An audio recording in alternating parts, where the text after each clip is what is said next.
కొరత ఉంది, ధాన్యం కొనుగోలు చేసే నాతుడు లేడు. 25 రోజులైంది. 25 రోజులై కూడా మరి ధాన్యాన్ని కొనుగోలు కేంద్రాలకు తరలించినా కూడా ఇంతవరకు తూకం వేయకుండా మరి రైతులను ఇబ్బంది పెడుతున్న ప్రభుత్వం ఏదైతే ఉందో ఇప్పటికైనా బుద్ధి తెచ్చుకొని ఎన్నికలు ముగిసినాయి కాబట్టి వెంటనే మరి కొనుగోళ్లను స్పీడప్ చేయాలి, కొనుగోళ్లను పర్యవేక్షించాలని చెప్పి కూడా మా డిమాండ్. రెండవది, తరుగు పేరుతో దాదాపుగా ఒక్కొక్క క్వింటాల్కు 3.5 కిలోలు ఇవాళ తీసేస్తూ ఉన్నారు. ఆ విషయంలో కూడా ప్రభుత్వం గతంలో ఇదే కాంగ్రెస్ పార్టీ నాయకులు ప్రతిపక్షంలో ఉన్నప్పుడు ఈ తరుగు విషయంలో ఏమేమి మాట్లాడినారో అవన్నీ కూడా సామాజిక మాధ్యమాల్లో ఉన్నాయి. మరి వారు ఆనాడు చెప్పిన మాటల్ని నేను ఉటంకిస్తా ఉన్నాను, కొత్తదేం లేదు. ఎట్టి పరిస్థితుల్లో కూడా రైతుకు అన్యాయం చేయకుండా, తరుగు అనేది లేకుండా మరి ముందుకు రావాలి, వెంటనే రైతులకు పూర్తి స్థాయిలో న్యాయం చేయాలని చెప్పి కూడా మేము డిమాండ్ చేస్తూ ఉన్నాం. దాంతోపాటు ఎక్కడికక్కడ ఒక దగ్గర కాదు, కామారెడ్డి జిల్లాలో రైతులు రోడ్డెక్కారు. నిర్మల్ జిల్లా లక్ష్మణ్ చాందా మండల కేంద్రంలో మరి రైతులు అక్కడ కూడా రోడ్డెక్కినారు. తడిసిన ధాన్యం ఎక్కడికక్కడ తడిసిపోయి ఆగమాగం అయిపోతే అక్కడ కూడా రైతులు రోడ్డెక్కి ధర్నాలు చేస్తూ ఉన్నారు. యాదాద్రి భువనగిరి జిల్లాలో బీబీనగర్ దగ్గర ధాన్యం బస్తాలతోనే నిరసన కూడా తెలిపినారు. వరంగల్ వెళ్లే రోడ్డు మీద మరి వాహనాల రాకపోకలు స్తంభించిపోయిన పరిస్థితి. రాజన్న సిరిసిల్ల జిల్లాలో కూడా ఈరోజు కోనరావుపేట మండలం మల్కపేటలో రైతులు ధర్నా చేస్తూ ఉన్నారు. వరి ధాన్యం కొనుగోలు చేపట్టడం లేదంటే రాష్ట్ర వ్యాప్తంగా దాదాపు నేను కోట్ చేసింది కేవలం 4 జిల్లాలు: యాదాద్రి, భువనగిరి, నిర్మల్, కామారెడ్డి, రాజన్న సిరిసిల్ల. ఇవి మాత్రమే కాకుండా ఇంకా చాలా చోట్ల రైతులు గత 25-30 రోజులుగా ధాన్యం తెచ్చిన తర్వాత కూడా ఇంతవరకు కొనుగోలు చేయకుండా, అధికార యంత్రాంగం పట్టించుకోకుండా, పర్యవేక్షించే నాదుడు లేకుండా దయనీయమైన స్థితిలో ఉన్నారు. ఇప్పటికైనా ప్రభుత్వం రాజకీయాలు పక్కన పెట్టి మరి వెంటనే రంగంలోకి దిగి ప్రభుత్వం తాను చేయాల్సిన పని ఫుడ్ కార్పొరేషన్ ఆఫ్ ఇండియా ద్వారా కొనుగోలు చేసి వెంటనే తడిసిన ధాన్యాన్ని కొనుగోలు చేయాలి, తరుగు లేకుండా కొనుగోలు చేయాలి, వెంటనే కొనుగోలు ప్రక్రియను వేగవంతం చేయాలని చెప్పి కూడా మా పార్టీ తరఫున డిమాండ్ చేస్తూ ఉన్నాం. ఒకవేళ ప్రభుత్వం స్పందించకపోతే తప్పకుండా రైతాంగం తరఫున ప్రశ్నించడమే కాదు, అవసరమైతే రోడ్డు ఎక్కుతాం, అవసరమైతే ఆందోళనకు కూడా పెద్ద ఎత్తున శ్రీకారం చుడతామని చెప్పి కూడా ప్రభుత్వాన్ని నేను హెచ్చరిస్తూ మరి మా పార్టీ తరఫున రైతాంగానికి కూడా విజ్ఞప్తి చేస్తూ ఉన్నాం. మీరెవరూ ఆందోళన పడాల్సిన అవసరం లేదు. మీ తరఫున కేసీఆర్ గారు, బీఆర్ఎస్ పార్టీ యంత్రాంగం మొత్తం ఉంది. మీరు ఎక్కడికి పిలిచినా వస్తాం, మీరు ఎప్పుడు పిలిచినా వస్తాం. మీరు మీ పక్షాన మీకు న్యాయం జరిగేంత వరకు, క్వింటాల్కు 500 రూపాయల బోనస్ ఇస్తాని బోగస్ మాటలు చెప్పిన ఈ ప్రభుత్వం దిగొచ్చేంత వరకు, మీకు న్యాయం చేసేంత వరకు మీ తరఫున ఉంటాం. మీకు రుణమాఫీ జరిగేంత వరకు మీతో ఉంటాం. మీకు బోనస్ వచ్చేంత వరకు మీతో ఉంటాం. మీ తడిసిన ధాన్యాన్ని కొనుగోలు ప్రతి గింజ దాకా కొనుగోలు చేసేదాకా కూడా వదిలిపెట్టం. కొనుగోలు కేంద్రాల్లో ఈ ప్రక్రియ వేగవంతం అయ్యేదాకా కూడా వదిలిపెట్టం. ప్రజల తరఫున, రైతుల తరఫున మేము మీ పక్షాన నిలబడి మాట్లాడుతూనే ఉంటామని చెప్పి కూడా విజ్ఞప్తి చేస్తూ, ఎవరు అధైర్యపడవద్దని, ఎవరు కూడా మరి ఆత్మస్థైర్యాన్ని కోల్పోవద్దని చెప్పి కూడా ఈ సందర్భంగా విజ్ఞప్తి చేస్తూ ఉన్నాం. కష్టాల్లో ఉన్నప్పుడే తప్పకుండా ధైర్యంగా ఎదుర్కోవాలి. కాబట్టి తప్పకుండా మీ అందరి పక్షాన బీఆర్ఎస్ పార్టీ ఉన్నది, కేసీఆర్ గారు ఉన్నారనే మాట కూడా గుర్తు చేస్తూ ఉన్నాం. దాంతోపాటు ఇవాళ ఒకవైపు పార్లమెంట్ ఎలక్షన్లు మరి 13 తారీఖు నాడు ముగిసినాయి. ఇప్పుడు మరొక ఎన్నికకు కూడా ఇప్పుడు తెరలేచింది. 3 ఉమ్మడి జిల్లాలు నల్గొండ, ఖమ్మం, వరంగల్, ఈ 3 జిల్లాల పరిధిలోని విద్యావంతులు మరి 27 తారీఖు నాడు ఓటైపోతూ ఉన్నారు. గ్రాడ్యుయేట్ ఎమ్మెల్సీ అభ్యర్థిగా తమకు ఎవరు ఉండాలి అని ఎంచుకోబోతూ ఉన్నారు. ఈ 3 జిల్లాల పరిధిలోని గ్రాడ్యుయేట్ ఎమ్మెల్సీ కాన్స్టిట్యున్సీ ఏదైతే ఉందో 4 సార్లు ఇప్పటికి ఎన్నికలు జరిగినాయి. 4ంటికి 4 సార్లు కూడా మరి టీఆర్ఎస్ పార్టీయే గెలిచింది, బీఆర్ఎస్ పార్టీయే గెలిచింది. గతంలో కపిలవాయి దిలీప్ కుమార్ గారు 2 సార్లు, మరొక 2 సార్లు పల్లా రాజేశ్వరరెడ్డి గారు గ్రాడ్యుయేట్ ఎమ్మెల్సీగా మా పార్టీ నుంచి గెలిచి వచ్చినారు. 4 సార్లు ఈ నియోజకవర్గం నుండి గెలిచిన పార్టీగా మేము చాలా దృఢమైన విశ్వాసంతో ఉన్నాం. రాష్ట్రంలోని విద్యావంతులు మళ్ళీ తప్పకుండా ఈ 3 జిల్లాల విద్యావంతులు తిరిగి మళ్ళీ కేసీఆర్ గారికి తప్పకుండా మరింత బలాన్ని చేకూరుస్తూ, మా అభ్యర్థి ఒక విద్యావంతుడు, యువకుడు, ఉత్సాహవంతుడు, బిట్స్ పిలానీలో ఇంజనీరింగ్ చేసిన అభ్యర్థి, తర్వాత మాస్టర్స్ కూడా చేశారు. తదనంతరం సాఫ్ట్వేర్ రంగంలో అమెరికాలో దాదాపు 7 సంవత్సరాలు పనిచేసిన అభ్యర్థి, విద్యావంతుడు, ఉత్సాహవంతుడు, తిరిగి మొత్తంగా రాష్ట్ర వ్యాప్తంగా కూడా మరి బలమైన ఒక ఇమేజ్ యువతలో ఉన్న ఒక మంచి విద్యార్థికుడికి బీఆర్ఎస్ పార్టీ అవకాశం ఇచ్చింది సోదరుడు రాకేష్ రెడ్డి గారికి. అట్లాంటి రాకేష్ రెడ్డి గారు మరి ఈరోజు అభ్యర్థిగా మీ ముందుకు వస్తూ ఉన్నారు. ముఖ్యంగా ఈ 3 జిల్లాల్లోని 4,70,000 పైచిలుకున్న విద్యావంతులైన ఓటర్లకు మా విజ్ఞప్తి ఒకటే, మీరు ఈ కాంగ్రెస్ పార్టీ యొక్క మోసపూరితమైన వాగ్దానాలు ఏవైతున్నాయో అవన్నిటినీ కూడా గతంలో విన్నారు. ఈ 5.5 నెలల ప్రభుత్వ ఆచరణలో ఎట్లా విఫలమైందో కూడా మీ కళ్ళ ముందే ఉంది. మెగా డిఎస్సి అన్నారు, అది దగా డిఎస్సి అయింది. మొదటి క్యాబినెట్లోనే సంతకం పెడతా అన్నారు. కేసీఆర్ ఇచ్చింది 5,000 ఉద్యోగాలే, మేము వస్తే 21,000 ఉద్యోగాలు ఇస్తామని చెప్పి రేవంత్ రెడ్డి గారు స్వయంగా చెప్పారు. మరి దాన్ని దగా చేసి ఆయన ఇచ్చిన మాటను ఆయనే తుంగలో దొక్కి కేవలం మరొక 5,000 ఉద్యోగాలు తోడు చేసి దానికి మళ్ళొక్కసారి తెలంగాణ యువతకి మోసం చేసిన ప్రభుత్వం ఈ కాంగ్రెస్ ప్రభుత్వం. జాబ్ క్యాలెండర్ అన్నారు, మరి ఇంతవరకు అతి లేదు గతి లేదు, ఏ ఒక్క మాట కూడా నిలబెట్టుకోలేదు. టెట్ పరీక్షకి ఆనాడు కేసీఆర్ గారు ప్రభుత్వం ఉన్నప్పుడు 400 రూపాయలు ఫీజు పెడితే దాని మీద గొంతు చించుకున్న వాళ్ళు, మేము అసలు పరీక్షల్లో ఫీజు లేకుండానే ఫ్రీగా పరీక్షలు పెడతామని చెప్పి మాట ఇచ్చిన వాళ్ళు ఇవాళ 400 రూపాయల ఫీజుని 5 రెట్లు పెంచి 2,000 రూపాయలు చేసిన ప్రభుత్వం కాంగ్రెస్ ప్రభుత్వం. దయచేసి ఈ నియోజకవర్గంలోని విద్యావంతులైన మిత్రులందరికీ నేను ఒకటే విజ్ఞప్తి చేస్తా ఉన్నా, మా పార్టీ తరఫున గత 4 పర్యాయాలు మీరు మాకు అవకాశం ఇచ్చారు. మా అభ్యర్థులు, మా గెలిచిన శాసన మండలి సభ్యులు మీ తరఫున శాసన మండలిలో ప్రభుత్వాన్ని ప్రశ్నించారు. ప్రభుత్వాన్ని ప్రభుత్వం నుంచి మీకు రావాల్సిన మరి ఉద్యోగాలు కానీ, ప్రభుత్వం నుంచి మీకు రావాల్సిన వసతులు కానీ వాటి విషయంలో చాలా నిబద్ధతతో పనిచేసింది బీఆర్ఎస్ పార్టీ ఎమ్మెల్సీలు. ఈసారి కూడా మీరు ఆలోచించవలసింది, దయచేసి విజ్ఞప్తి చేసేది మీకు, ఈ ప్రభుత్వం మీరు ఎట్లా మిమ్మల్ని వంచిందో కాంగ్రెస్ ప్రభుత్వం మీ కళ్ళ ముందే ఉంది. 5 నెలల్లో కళ్ళబొల్లి కబుర్లు చెప్పి ఎన్ని రకాల మోసం చేసిందో మీ కళ్ళ ముందే ఉంది. అదేవిధంగా 9.5 ఏళ్ల కేసీఆర్ గారి ప్రభుత్వంలో ఏ రకంగా విద్యా వ్యాప్తికి, ఏ రకంగా మౌలిక వసతుల కల్పనకు కేసీఆర్ గారి ప్రభుత్వం పనిచేసిందో కూడా మీ కళ్ళ ముందే ఉంది. ఈ 3 జిల్లాల్లో ఉదాహరణకి నల్గొండ జిల్లాని తీసుకుంటే, నల్గొండ జిల్లాలో బీఆర్ఎస్ ప్రభుత్వం ఏర్పడక ముందు ఒక్క మెడికల్ కాలేజ్ కూడా లేదు. కానీ బీఆర్ఎస్ ప్రభుత్వం వచ్చిన తర్వాత కేసీఆర్ గారి నాయకత్వంలో 3 మెడికల్ కాలేజీలు ఒక్క జిల్లాలోనే ఏర్పాటు చేసుకున్నాం.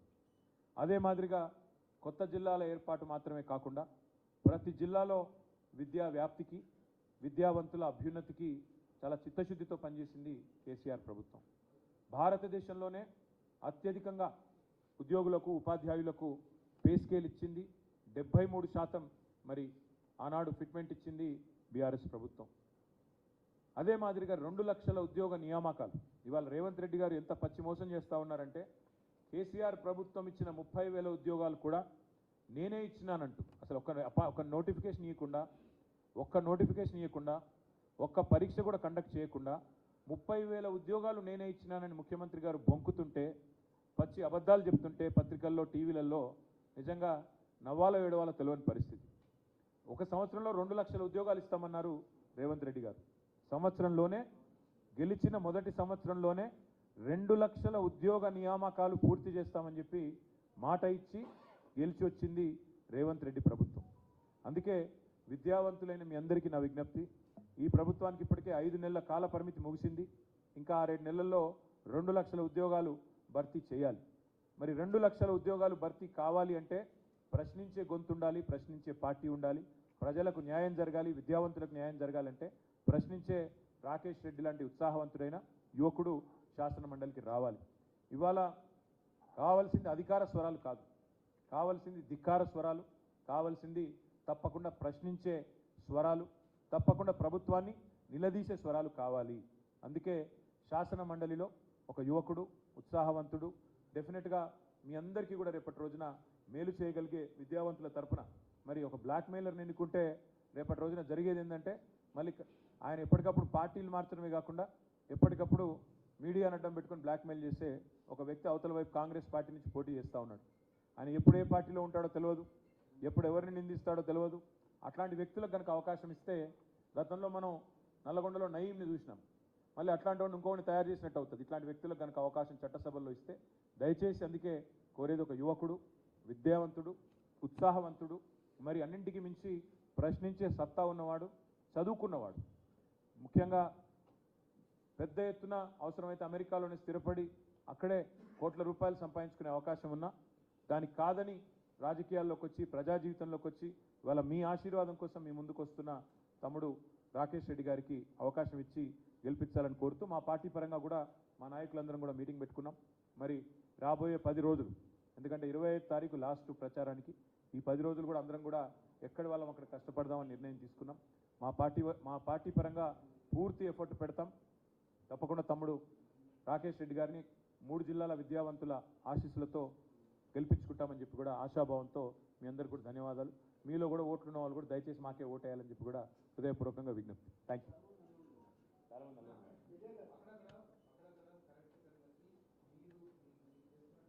ఏంటది కరెక్ట్ కట్ట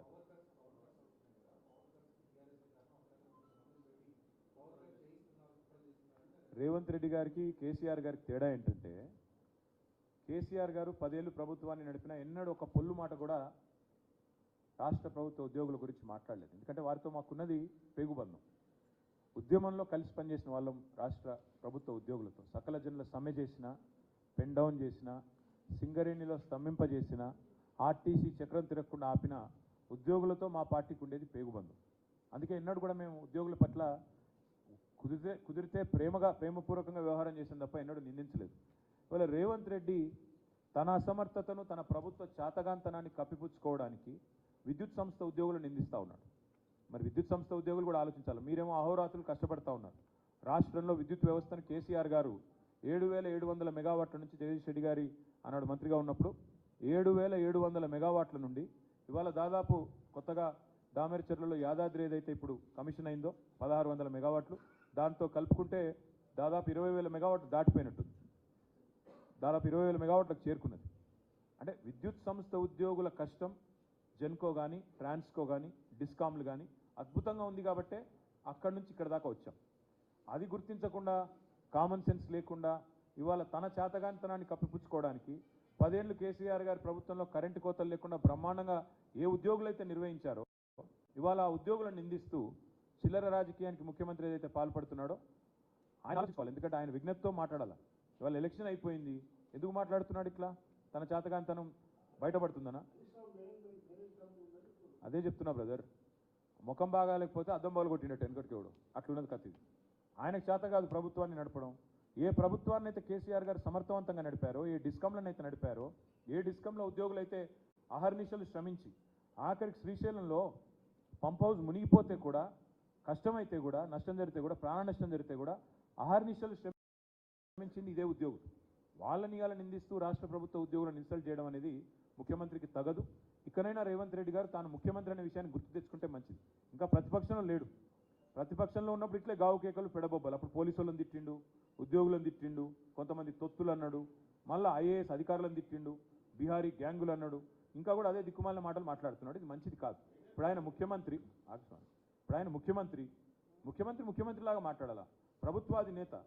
ప్రభుత్వాధినేత తన కింద పనిచేసే వాళ్ళు తానే నమ్మకపోతే, తన పరిధిలో పనిచేసే ప్రభుత్వ ఉద్యోగులను తానే నమ్మకపోతే, ప్రభుత్వ ఉద్యోగులను తాను గుర్తించకపోతే దారుణం. నిన్న నారాయణ ఖేడ్లో నేను చూస్తూ ఉంటాను. నిన్న నారాయణ ఖేడ్లో టీచర్ల మీద లాఠీచార్జ్ చేస్తారండి. నారాయణ ఖేడ్లో నిన్న ఏం చేసిండ్రు టీచర్లు? పోలింగ్ డ్యూటీ చేసిండ్రు. పోలింగ్ డ్యూటీ చేసినాక దానికి సరిపడా వేతనం మీద ఉంటుంది, ఆ వేతనం ఇవ్వాలా, అది ఇవ్వలేదు. ఇవ్వకపోగా అడిగితే వాళ్ళ మీద లాఠీచార్జు. ఒకవైపు టీచర్ల మీద లాఠీచార్జు, ఇంకోవైపు విద్యుత్ ఉద్యోగుల మీద నిందలు. ఇది కరెక్టా? ఒక ముఖ్యమంత్రి చేయాల్సిన పని, ఇది ప్రభుత్వం చేయాల్సిన పని.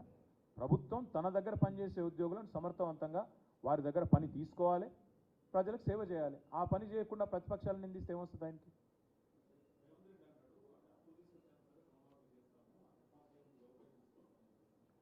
రేవంత్ రెడ్డి ప్రభుత్వం విద్యావంతులు ఇది కూడా వినాలా దయచేసి. రేవంత్ రెడ్డి ప్రభుత్వం శ్వేతపత్రాల పేరిట కొన్ని రోజులు గారడీ చేసింది. ఇది ప్రభుత్వం వచ్చిన కొత్తలో శ్వేతపత్రాలు, ఖజానా అప్పుల పాలైంది, అది ఇది అని చెప్పి సొల్లు మాటలు చెప్పారు. నిన్నగాక మొన్న రిజర్వ్ బ్యాంక్ ఆఫ్ ఇండియా వారి వాదన చిత్తుకాయుధంతో సమానమని కొట్టవతలు బారేసింది. రిజర్వ్ బ్యాంక్ ఆఫ్ ఇండియా మొన్న విడుదల చేసిన నివేదిక దయచేసి మీరందరూ తెప్పించుకొని చూడండి. సరే, ఇప్పుడు పత్రికలు మీరు రాయరు, మాకు తెలుసు, ఇప్పుడు పాపం మీ బాధలు మీకున్నాయి. కానీ వాస్తవం జరిగింది ఏంది? 3,89,000 కోట్లు మాత్రమే రాష్ట్ర ప్రభుత్వ అప్పు 7 లక్షల కోట్లు అని కాంగ్రెస్ ప్రభుత్వం చేస్తున్న ప్రచారం చిల్లర ప్రచారం, దివాలా కోరు ప్రచారం అని చెప్పి రిజర్వ్ బ్యాంక్ ఆఫ్ ఇండియా నిన్నగాక మొన్న ఎండగట్టింది. దయచేసి తెప్పించుకొని చూడండి. రిజర్వ్ బ్యాంక్ ఆఫ్ ఇండియా చెప్తోంది 3,89,000 కోట్లు మాత్రమే అప్పు. కాంగ్రెస్ ప్రభుత్వం చేస్తున్న ప్రచారం 7 లక్షల కోట్ల అప్పు అనేది శుద్ధ తప్పు అనేది నెంబర్ 1 పాయింట్. రెండో పాయింట్ ఏంటంటే అప్పు చేయడమే తప్పు అన్నట్టు నిన్నటిదాకా సన్నాయి నొక్కులు నొక్కిన కాంగ్రెస్ సన్నాసులు మరి మీరెందుకు అప్పు చేస్తున్నారండి? రాష్ట్ర ప్రభుత్వ ఆదాయం అంతా ఎక్కడ పోతుంది? మరి మేము భారతదేశంలోనే మా ప్రభుత్వం దిగిపోయినాడు హైయెస్ట్ పర్ క్యాపిటా, హైయెస్ట్ తలసరి ఆదాయం కలిగిన రాష్ట్రం ఏది అంటే గల్లా ఎగిరేసి చెప్పుకునే పరిస్థితుల్లో తెలంగాణను వీళ్ళకి అప్పచెప్పి దిగినాం. మా ప్రభుత్వం వచ్చినాడు రాష్ట్రం యొక్క తలసరి ఆదాయం 1,14,000. మేము దిగిపోయినాడు రాష్ట్రం యొక్క తలసరి ఆదాయం 3,08,000. ఈరోజు 3,57,000 కొత్త నివేదిక ప్రకారం. మరి ఇంత తలసరి ఆదాయం ఉన్న రాష్ట్రం, స్టేట్ ఓన్డ్ ట్యాక్స్ రెవెన్యూస్లో 80%తో అత్యధికంగా భారతదేశంలో ఉన్న రాష్ట్రం, రాష్ట్ర ఆదాయం అంతా ఎక్కడ పోతుంది? కాంట్రాక్టర్ల జేబుల్లోకి పోతుందా లేక రాష్ట్ర ప్రభుత్వం ఇంకా ఏమైనా చేస్తుందో చెప్పాలా? రైతులకు రైతు బంధు రాదు, జనవరి నెల పెన్షన్లు కూడా ఎగ్గొట్టారు పేదవాళ్ళవి. మరి డబ్బులను ఎక్కడ పోతున్నాయి? అప్పులు ఎందుకు తీసుకుంటున్నారు? మేము అప్పు తీసుకుని నడుపుతాను, అప్పు తీసుకొని ఆనాడు ప్రొడక్టివ్ సెక్టర్లో ఉత్పాదక రంగంలో పెట్టుబడి పెడితే మమ్మల్ని నిందించారు. మేము ఇరిగేషన్ ప్రాజెక్టులు పెడితే, అసెట్ క్రియేట్ చేస్తే, మేము డ్రింకింగ్ వాటర్ మీద పెడితే, విద్యుత్ రంగం మీద పెడితే మా మీదనేమో నిందలు మోపారు. ఇవాళ అదే వీళ్ళు అప్పు కట్టడానికి అప్పు తీసుకుంటున్నామని చెప్తున్నారు. అప్పులు కట్టడానికి, రుణమాఫీ చేయడానికి అప్పు తీసుకుంటున్నామని చెప్తా ఉన్నారు. అందుకే నేను అడిగేది, ఇట్లా దివాలా కోరు రాజకీయం చేసేవాళ్ళు చెప్పాలా ప్రజలకు? మరి మొత్తం రాష్ట్ర ప్రభుత్వ ఆదాయం ఎక్కడ పోతుంది? పెరిగిన తలసరి ఆదాయం అంతా ఎక్కడ పోయింది? కేసీఆర్ గారు బ్రహ్మాండంగా మీకోసం అప్పు చేసినా ఉత్పాదక రంగంలో పెట్టి తలసరి ఆదాయాన్ని పెంచి భారతదేశంలో అగ్రగామిగా నిలబెట్టిన రాష్ట్రం తెలంగాణ. అట్లాంటి రాష్ట్రాన్ని ఈరోజు ఎందుకు మీరు నడపలేకపోతున్నారు? ఇవన్నీ కూడా ప్రజలకు చెప్పాలి సమాధానం. అన్నింటికి మించి రాష్ట్ర ముఖ్యమంత్రి, రాష్ట్ర ఆర్థిక మంత్రి రాష్ట్ర ప్రజలకు క్షమాపణ చెప్పాలి. నిన్నటిదాకా 7 లక్షల కోట్ల అప్పు అని తప్పుడు కూతలు కూసిన కాంగ్రెస్ నాయకులు సమాధానం చెప్పాలి, క్షమాపణ చెప్పాలి. రిజర్వ్ బ్యాంక్ ఆఫ్ ఇండియా చెప్తా ఉంది రాష్ట్ర ప్రభుత్వం యొక్క అప్పు కేవలం 3,89,000 కోట్లు మాత్రమే. 7 లక్షల కోట్లు అని కారు కూతలు కూసిన కాంగ్రెస్ నాయకులు ఎవరైతే ఉన్నారో వాళ్ళు రాష్ట్ర ప్రజలకు క్షమాపణ చెప్పాలి. శ్వేతపత్రాల్లో పచ్చి అబద్ధాలు చెప్పినందుకు క్షమాపణ చెప్పాలి.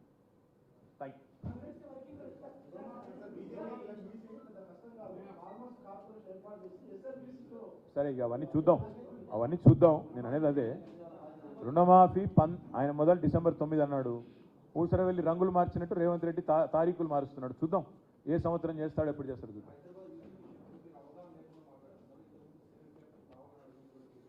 మళ్ళీ చెప్తా ఉన్నా, అవగాహన లేకుండా మాట్లాడేది ఎవరో June 4 తర్వాత తెలుస్తుంది. బీజేపీ కుట్రలు డెఫినెట్గా రాష్ట్ర ప్రజలు అర్థం చేసుకున్నారు. వాళ్ళకి హైదరాబాద్ మీద వాళ్ళ ఆలోచన వేరే ఉంది. మీరు చూస్తారు ఏం జరగబోతుందో, మీరు చూస్తారు. ఎవడెవడేదో వాగుతాడు, దాన్ని నేను ఏం చెప్తా.